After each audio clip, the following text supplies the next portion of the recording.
Hey, Matter of Opinion listeners. It's Michelle Cottle here, one of your devoted hosts. The show is off this week, but while we're away, I want you to go check out a new show. It's called The Opinions. 4 times a week for about 10 minutes or less, New York Times writers and columnists like us will walk you through their take to help you reach your opinion about the news. What I love about the show is that I get to hear my colleagues give me all the best bits on topics I didn't even know I needed to know about. Like David French on the conservative pro-life case for Kamala Harris, or Nick Kristof on the failure of West Coast liberalism. And for right now, we're going to bring you our very own Carlos Lozada. For those of you who may not be familiar, Carlos reads, digs into all the books and reports that you could possibly imagine. That's what he does. And so for this audio essay, he did a very deep read of Kamala Harris's memoirs. Enjoy. Last week, the Democratic Convention reminded us, as if we could forget, that Kamala Harris used to be a prosecutor. As a prosecutor, Kamala stood up for children who had been victims of sexual abuse. She went on to work for the people, fighting to hold lawbreakers accountable. And it's a standard part of her stump speech, going over her prosecutorial past and using that to attack Donald Trump. I took on perpetrators of all kinds. Predators who abused women. Fraudsters who ripped off consumers. Cheaters who broke the rules for their own gain. So hear me when I say, I know Donald Trump's type. Kamala Harris may know Donald Trump's type, but when it comes to her career as a prosecutor, she seems less certain of her own type. I'm Carlos Lozada, a columnist for New York Times Opinion and co-host of the Matter of Opinion podcast. I'm also a recovering book critic. Before I joined the Times, I spent 8 years reviewing books on politics, policy, history, and biography at the Washington Post. So when I'm trying to understand something or someone, I instinctively turn to their own words. Harris has written 2 memoirs. The first is called Smart on Crime, A Career Prosecutor's Plan to Make Us Safer. It came out in 2009, and you can see how Harris positions herself. Not tough on crime or soft on crime, but smart on crime.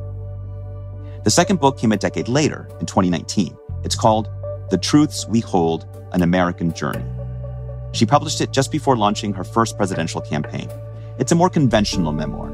Its policy ideas and political ambitions are woven together with Harris's life story and with generic political inspiration speak. In that first book, she has a fairly positive vision of law enforcement in American life, thinking that it needs reforms, but is basically well-intentioned. The future vice president highlights the noble origins of the prosecutor's role and purpose. Prosecutors act on the idea that, quote, a crime against any one of us is a crime against all of us. And Harris emphasizes the need for greater police presence in America's streets. Harris writes, quote, if we take a show of hands of those who would like to see more police officers on the streets, mine would shoot up. In Harris's second book, she's a lot more critical of policing. We must speak truth about our mass incarceration crisis, that we put more people in prison than any country on earth for no good reason. We must speak truth about police brutality, about racial bias, about the killing of unarmed Black men. Now, those views are not necessarily opposed. Communities can demand greater police presence even as they decry police brutality, and Harris would hardly be the first politician whose messages shift according to new political circumstances. But Harris's evolution from one book to the next mirrors the evolving politics of the intervening decade. In fact, just the year after her book was published, Michelle Alexander's The New Jim Crow was published, about the rise of mass incarceration in American society. There was a whole reawakening, not just on race, but on gender, with Black Lives Matter, with Me Too. So you can see what Kamala Harris looks like before this period of reckoning, and then what she looks like at the tail end of it. Now, the Venn diagram of 2009 Harris and 2019 Harris definitely contains some healthy overlap. But when Harris revisits some specific details of her work, the differences from one book to the next can be striking, like when she describes her prosecution of 2 adult men for raping a 14-year-old girl who had fled from a foster home. In 2009, Harris recalls how the girl entered the courtroom dressed, quote, inappropriately and chewing gum. Harris writes that the girl was, quote, projecting the attitude that she had contempt for the whole experience. Harris worried that the jurors would be put off, disinclined to trust the girl's story. So Harris writes that she spoke with the girl before she testified, telling her that her attitude made it harder to help her and might make her life worse. Harris tells the story of this case in both books, except she skips that conversation in the 2019 book. Now, in political memoirs, what authors omit is often as revealing as what they include. I was struck by how remarkably consistent the 2 accounts were, save for that one moment. By 2019, Harris's conversation with that girl might have been criticized as shaming or blaming the victim. But I wish she had talked about it. In hindsight, does Harris still believe it was a productive exchange? Maybe a bit of tough advice a young person needed to hear? Or did she come to regret it, as its absence from the second book might imply?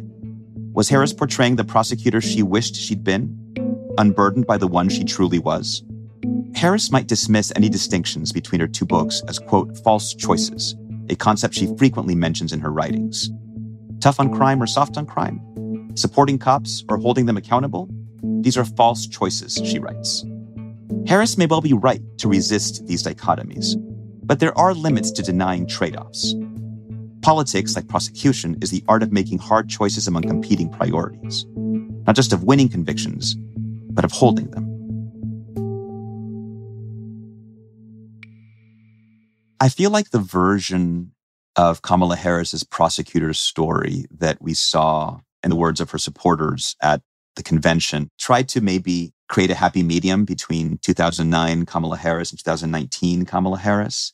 Certainly some of the toughness is back, but leavened with that focus always on safety, dignity, justice.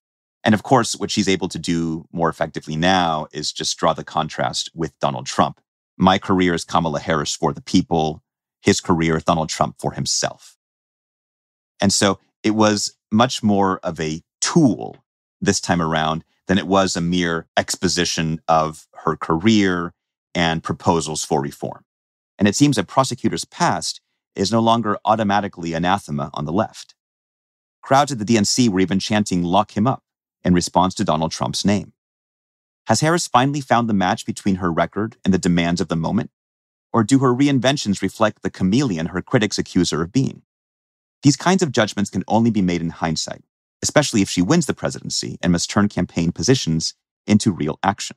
So when governance forces false choices into real ones, which Kamala Harris will make them? I got an email this morning from an irate reader that I'll read to you, and I can just tell you what I said to him in response. So here's what a reader said to me. I've seen nitpickery before, but yours reaches a truly different Trumpian low. It's called hackery. So do you live your life by the very immutable, pristine principles you require of others? Where no one can evolve over time and everything once written must be rewritten precisely the same? But I'm sure you don't live yourself. You are such a fraud and buffoon. So, I can imagine someone reading this and saying, oh, you're just being nitpicky, obviously people change. And maybe I'm being nitpicky, and obviously people do change. But I think when those evolutions and those changes happen in our presidential candidates, they merit significant scrutiny. And that's what I've tried to do with Kamala Harris's books. This show is produced by Derek Arthur, Sophia Alvarez-Boyd, Vishaka Durba, Phoebe Lett, Christina Samuelewski, and Jillian Weinberger.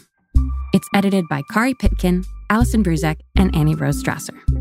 Engineering, mixing, and original music by Isaac Jones, Sonia Herrero, Pat McCusker, Carol Saburo, and Afim Shapiro. Additional music by Amin Sahota. The fact-check team is Kate Sinclair, Mary Marge Locker, and Michelle Harris. Audience strategy by Shannon Busta and Christina Samuelewski. The executive producer of Times Opinion Audio is Annie Rose Strasser.